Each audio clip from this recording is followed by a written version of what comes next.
Notion लगाए रखा रहे कि फास्ट फूड किल्स फास्ट, तो आपको डेफिनेटली ये चीजों में बदलाव लाना पड़ेगा और ये बहुत बड़े तौर पर इसको लाना पड़ेगा। हम बच्चों को इससे बचाना है तो अपना जो ट्रेडिशनल फूड था जैसे कि ज्वारी, बाजरी, गेहूं, इनकी जो रोटियां बनती थी, जो मल्टीग्रेन आटा हम बोलते हैं, उससे जो दलिया खाते हैं, उससे दलिया बनता है, मल्टीग्रेन आटे की रोटियां बनती है।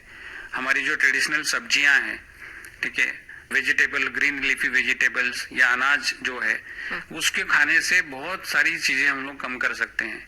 और ये भी बताइए हमारे श्रोताओं को, किसी खास विटामिन या किसी खास चीज की कमी से दिल की बीमारी ज्यादा होती है? जैसे आपने बताया कि हीमोग्लोबिन जब ज्यादा होता है तो खतरा ज्यादा रहता है, या फिर कोई ऐसी चीज कम होती है शरीर में, कोई ऐसा विटामिन, वो भी बताइए। विटामिन तो नहीं, बट एक होमोसिस्टिन नाम का एक पदार्थ है, होमोसिस्टिन लेवल जो बढ़ता है खून के अंदर, तो उससे आपको हार्ट अटैक की समस्या बढ़ सकती है। उसका ट्रीटमेंट बहुत आसान है, कुछ विटामिन की टैबलेट्स आती हैं जिससे लेने से ये होमोसिस्टिन लेवल्स को आप कम कर सकते हैं। ये भी एक ब्लड टेस्ट है, बहुत आसान इसका मतलब टेस्ट करने का तरीका है। जैसे कि डायबिटीज हमने बताया, blood pressure, cholesterol, homocysteine level, family history, ये 3-4 चीजें, और स्मोकिंग, इसको आप अगर नियंत्रित करें तो बहुत सारी जो यंग लोगों में ये हार्ट की समस्या आ रही है, इससे हम लोग काफी कुछ उसको कम कर सकते हैं।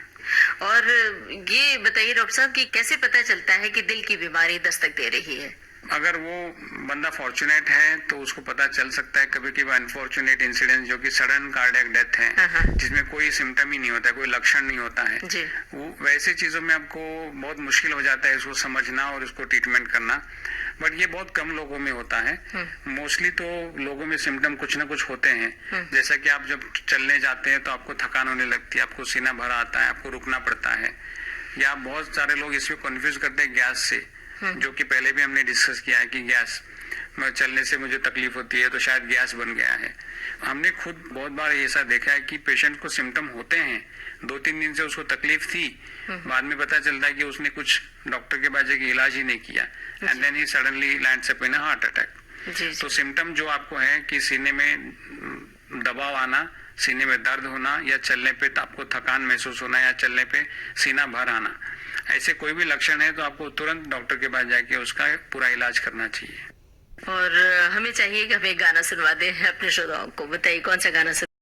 डायबिटीज और हार्ट अटैक का, और किस तरह से हार्ट अटैक होता है तो खतरनाक साबित हो सकता है? डायबिटीज और आम बीमारियों के जो मरीज है उनमें जो हार्ट अटैक का खतरा है, मैं बोलूंगा कि डायबिटीज के मरीजों को 2 से 3 गुना ज्यादा है।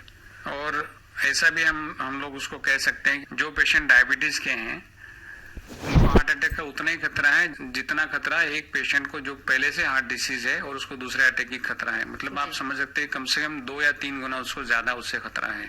इससे बचने के लिए एक तो नियमित आहार, डायबिटीज को संतुलित रखना, ब्लड प्रेशर हो तो उसको कंट्रोल में कर लेना, और कोलेस्ट्रॉल की ट्रीटमेंट, जिस मेडिसिन को हम स्टैटिन ग्रुप ऑफ ड्रग बोलते हैं, जो कॉमनली यूज करते हैं, एट्रोस्टैटिन और रोजोस्टैटिन, इसकी लंबी समय तक इसको इस्तेमाल करने से आपके ब्लॉकेजेस घट सकते हैं और आप हार्ट अटैक से बच सकते हैं। और ये बहुत जरूरी है कि इसका जांच भी आपको साल में हर साल करना होता है कोलेस्ट्रॉल का। अक्सर पेशेंट डायबिटीज के मरीज क्या करते हैं कि डायबिटीज का मतलब शुगर, तो केवल शुगर की ट्रीटमेंट करते रहते हैं और बहुत सालों तक तो उनका कोलेस्ट्रॉल जांच भी नहीं होता है।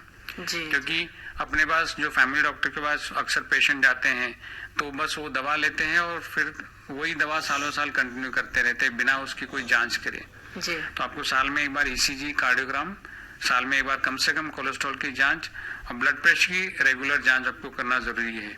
तो अब जब तक आपका ब्लड प्रेशर, शुगर, कोलेस्ट्रॉल और आपका वजन आप नियंत्रित कर लेंगे तो आप बहुत सारे, मुझे लगता है 80% तो डायबिटीज के साथ जो हार्ट की समस्या जुड़ी है उससे आप कम कर सकते हैं, उससे निजात पा सकते हैं।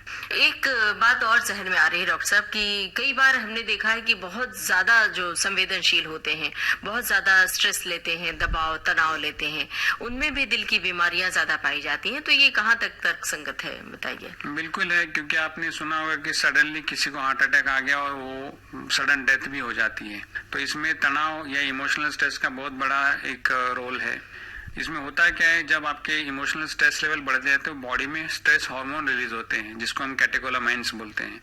तो ये कैटेकोलामाइन्स से आपका ब्लड प्रेशर शूट अप हो जाता है, हार्ट रेट बढ़ जाती है और जो आपके हार्ट की धमनियों में जो ब्लॉकेजेस हैं, तो ब्लॉकेजेस जो आपके 30, 40, 50% भी हो सकते हैं, लेकिन वो ब्लॉकेजेस के ऊपर की जो कवरिंग है वो फट जाती है स्ट्रेस के कारण। वहां पर फ्रेश ब्लड का क्लॉट बन जाता है, जिससे कि सडन हार्ट अटैक आ जाता है। तो ये बहुत सारे हमको मूवीज में भी पाया है, किसी का आपने अगर कोई बुरी न्यूज सुनी हो या बुरी खबर सुनी हो, अचानक हार्ट अटैक आता है, तो ये बिल्कुल वही है। बहुत ज्यादा तनाव होना, उससे आपकी जो हार्ट की धमनियों में ना फ्रेश क्लॉट हार्ट के अंदर बन जाते हैं, उससे हार्ट अटैक आने की संभावना बढ़ जाती है, जिससे सडन डेथ तक हो सकता है। और डायबिटीज के मरीजों में पेनलेस अटैक हम बोलते हैं, मतलब साइलेंट हार्ट अटैक बहुत कॉमन है, क्योंकि डायबिटीज से आपकी नर्वस सिस्टम पे पूरा असर होता है। तो आपके नर्वस सिस्टम में जो पेन सेंसेशन है वो कम हो जाती है। तो हार्ट अटैक आने के बावजूद भी पेशेंट को ये पता नहीं चलता कि उसको हार्ट अटैक आ रहा है। और जब तक हार्ट उसका वीक हो जाता है और आपको सांस फूलने लगती है, तब उसको जाके पता चलता है कि उसको हार्ट अटैक की प्रॉब्लम थी। तो जब तक वो सांस फूलने लगती है, इसका मतलब हार्ट आपका बहुत वीक हो गया है। जब जाके आपको पता चलेगा कि आपको हार्ट अटैक आ गया है। और बहुत सारे पेशेंट में तो रूटीन कार्डियोग्राम में पता चलता है कि इसको हार्ट अटैक पहले ही आ चुका है और उसको उसकी खबर तक नहीं है, क्योंकि कभी वो पहले टेस्ट किया नहीं होगा। तो अगर किसी को मधुमेह है और दिल की भी बीमारी है, तो क्या वो एक बेहतर जीवन जी सकता है, सुचारू रूप से जीवन जी सकता है? बिल्कुल बिल्कुल जी सकता है। जैसा मैंने बोला, अगर ये 3-4 चीजों का आप अगर ध्यान रखें, डायबिटीज कंट्रोल करना, वजन को कंट्रोल करना, मेडिसिन प्रॉपरली लेना और कोलेस्ट्रॉल की मेडिसिन से आप इसको बहुत मात्रा तक कंट्रोल कर सकते हैं। डॉक्टर साहब, बहुत